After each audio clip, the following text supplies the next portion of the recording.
here. Thanks for having me. I'm really excited that Sioux Falls has 1 million cups, and I'm glad to be here. My name is Ben Hanten. I'm an angel investor at Two Bridges Capital in Yankton. I do own a bar. I've been doing that for 9 years, and I've founded a few companies. I'm also a co-founder of an event called Wire Me Awake. We just finished our 3rd event at the University of South Dakota. I was reading TechCrunch last month, and I came across a piece that talked about how the Midwest is no longer flyover country for tech investors. And on the surface, that sounded really great because you got to see all the cool things that are happening in places like Chicago, Minneapolis, Madison, Wisconsin, maybe to a lesser extent Omaha and Des Moines. But if you take a look at that map, outside of that little dot of Sioux City, apparently nothing happens north of there. Now the good news is this map is not accurate. But the bad news is that we're doing a poor enough job where they don't have to take notice of us. So if we zoom in on that area a little bit, it includes some areas like Sioux City to Fargo. But I'd like to draw a box around that. And the reason I do that is because there's so much activity happening in this area.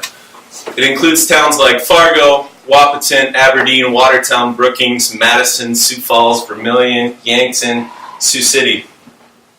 And if you look at that area a little closer, there is a lot that's going on. We've got 18 universities. We've got 4 tech schools. There are 6 venture capital firms, and those are playing at pretty high levels. We've got 4 angel funds online today. Those are in Yankton, Sioux Falls, Brookings, and Watertown. By the end of the year, we may have more online, including Fargo and Sioux City. It's a lot of funding for entrepreneurs. There's success stories here too, great companies like DocuTap and Great Plains Software. But apparently, again, we're not doing quite a good enough job of branding ourselves because places like TechCrunch can just gloss over us. There are some really good promoters in this region too. We've got Emerging Prairie doing fantastic things up in Fargo. We've got Falls Foundry right here in Sioux Falls. SERP is handling Yankton and Vermilion. And Startup Sioux City, obviously, in Sioux City. There's a series of events. A lot of those promoters are doing their own events, but there are a lot of independent events too. There are conferences like Launch in Brookings. There's an entrepreneur camp up in Aberdeen. Wire Me Awake in Vermilion, Yankton. And a lot of events that you know right here in Sioux Falls. But I think, what if we could brand these together? Wouldn't we be farther off as a region? If we could come together and claim all of this as ours, I think people really start to take notice and say, you know what, there is a lot happening there.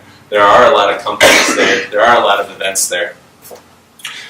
And right here, this is a quote that John actually told me. My buddy Greg up in Fargo says that Sioux Falls is more Fargo than it is Omaha.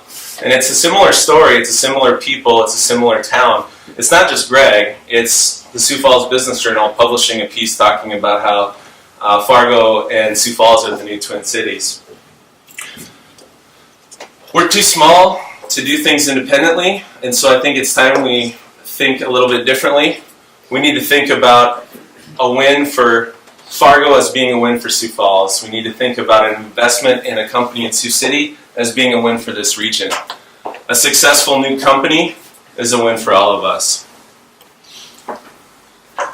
So Think 29 is hoping to bridge this whole region and community together, and we support the Boulder thesis, one of the main points is that the startup community is inclusive of anyone who wants to participate in it.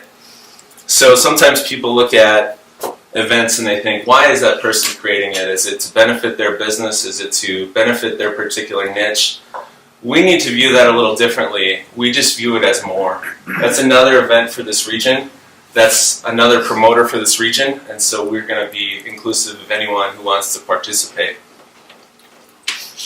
Think 29 itself is an events and media company. On the left there you see Wire Me Awake, which is, again, we had our 3rd event. We'll have our 4th. Think 29 now owns Wire Me Awake. On the right you see some of the coverage that we've added to the website. We're covering businesses, we're covering events, and the promoters. We launched March 17th. These stats are not to tell you that we're doing anything successful or great. It's just to tell you that some people are starting to connect with us. We've had about 4,000 page views on our 15 posts. We've had over 500 Facebook fans. Even some people have found us on Instagram. We hired our first employee, which is Brittany LaCroix back there. She's our events manager. And so we are just starting on this process of trying to connect the region. Our short-term goals are to have 2 events per month that we add to the region. We're going to be posting at least 3 to 4 times a week. We've got some regular features in there. We're going to be doing some video hangouts where we're going to bring in people from Brookings and Fargo and Sioux Falls, Sioux City, people having discussions online about important topics. And we hope to also do that with some offline events too, some town hall meetings on issues like startup funding. We also are going to travel a lot. We know that the stories are not going to come from us sitting in an office.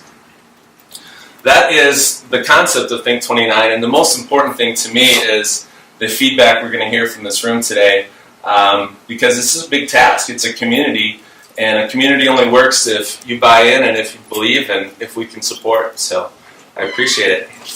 Give it up for Ben Hanten.